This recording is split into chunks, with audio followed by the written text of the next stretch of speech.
Welcome to the MediaBox. Julian Pahlke here to talk about your report on missing migrants, refugees and asylum seekers. Tell us about some of the cases you looked at here.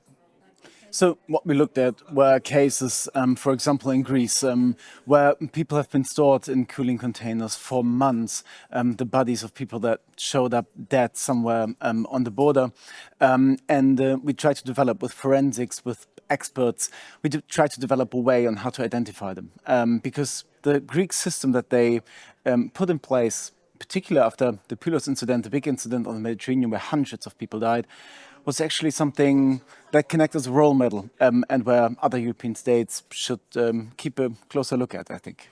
And what did you recommend in this report? What did this Assembly vote for today?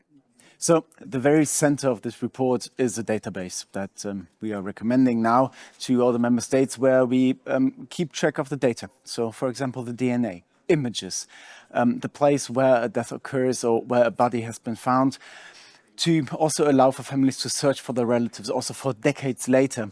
This information needs to be stored in a place somewhere centralized to then allow the families to search for them and ultimately be able to repatriate the body or the mortal remains of a person. And why did you go into this issue again now? Is it something you feel that member states have been failing on more than usual? Or? I think it's a question of human dignity and of morality and of the vision that we have about humankind.